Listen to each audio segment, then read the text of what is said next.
Hello and welcome. मेरा नाम स्तुति है और आज के इस वीडियो में हम बात करेंगे खाने के बारे में। खाना यानी फूड। अब आप सोच रहे होंगे कि हम खाने के बारे में क्यों बात करेंगे, हम तो दिन रात सुबह शाम भूख लगती ही रहती है।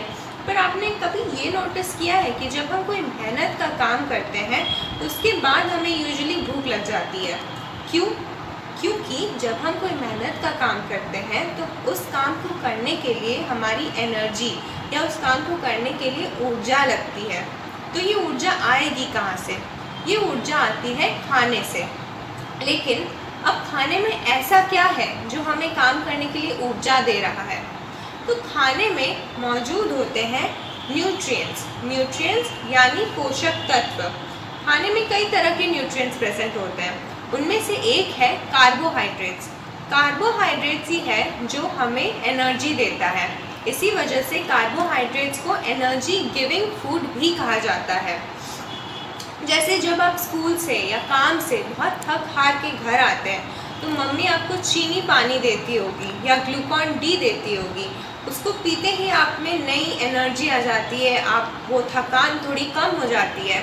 ऐसा क्यों होता है? क्योंकि चीनी या ग्लूकॉन डी ये सब सोर्स होते हैं कार्बोहाइड्रेट्स के। इसके अलावा आलू या पोटैटो, चावल यानी राइस, या और भी एग्जांपल्स है जैसे शुगर, जैसे हमने अभी बात की चीनी, ये सब बहुत अच्छे सोर्स होते हैं कार्बोहाइड्रेट्स के।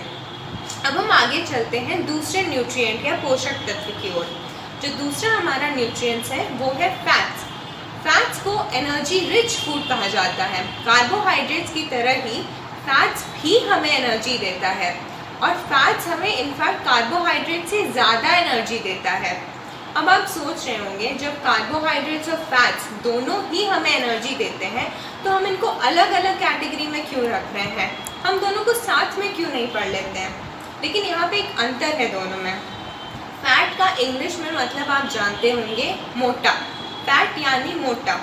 तो फैटी फूड जो होते हैं, ज़्यादा फैट वाले खाने को खाने से इंसान मोटा हो जाता है, जिस कंडीशन को हम इंग्लिश में ओबेसिटी कहते हैं। क्योंकि फैट जो होता है ना वो पूरा यूज़ नहीं हो पाता है। जब हम बहुत ज़्यादा फैट खा लेते हैं तो वो पूरा फैट बॉडी में यूज़ नहीं हो पाता है। तो अब क्या होगा, यही फैट हमारी बॉडी में जमा होने लगेगा या कलेक्ट होने लगेगा, जिससे ओबेसिटी की कंडीशन आती है। इसी वजह से मम्मी मना करती होंगी ज़्यादा घी तेल मसाला खाने से, क्योंकि घी, तेल, मक्खन या तेल में तली हुई चीज़ें, इन सब में फैट की मात्रा बहुत ज़्यादा होती है। इसी वजह से अगर हम मोटे नहीं होना चाहते या ओबेस नहीं होना चाहते तो हमें फैटी फूड्स कम खाने चाहिए। अब जो हमारा तीसरा न्यूट्रिएंट है वो है प्रोटीन।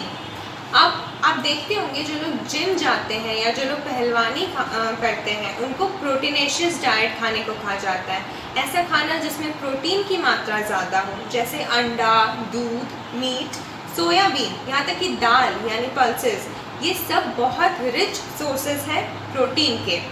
अब प्रोटीन को बॉडी बिल्डिंग फूड भी कहा जाता है। इसी वजह से तो जो लोग पहलवानी करते हैं या जिम जाते हैं उनको तो अपनी बॉडी बनानी होती है, इसी वजह से तो वो प्रोटीन खाते हैं, क्योंकि प्रोटीन हमारी बॉडी को बिल्ड करता है, हमें ग्रो करने में मदद करता है। तो अभी तक हमने बात करी 3 न्यूट्रिएंट्स के बारे में।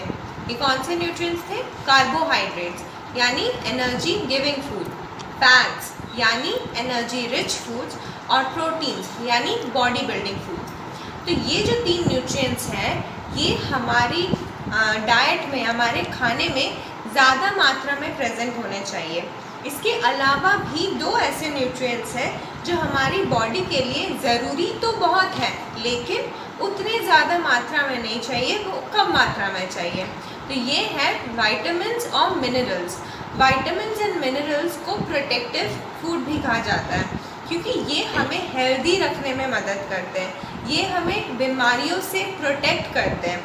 तो ये एक और रीज़न है कि हमें खाना क्यों खाना चाहिए, स्पेशली हमें हेल्दी और बैलेंस्ड खाना जिसमें सारे न्यूट्रिएंट्स रिक्वायर्ड अमाउंट में या जितना चाहिए हमारी बॉडी को उतनी मात्रा में प्रेजेंट हो, ऐसा खाना हमें खाना चाहिए ताकि हम हेल्दी रह सकें।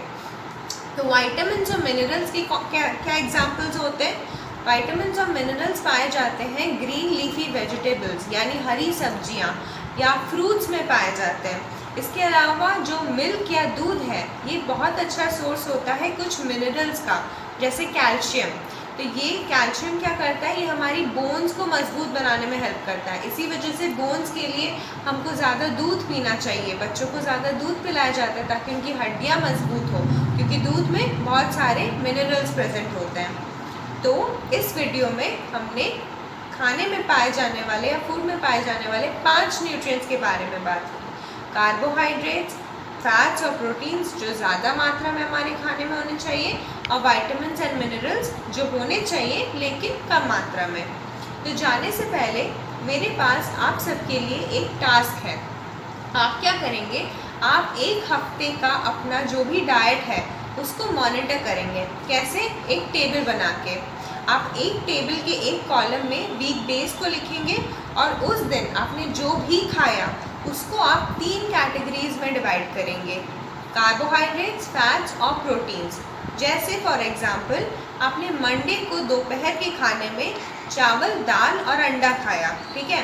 तो अब आप क्या करेंगे, आप उसको कैटेगराइज करेंगे।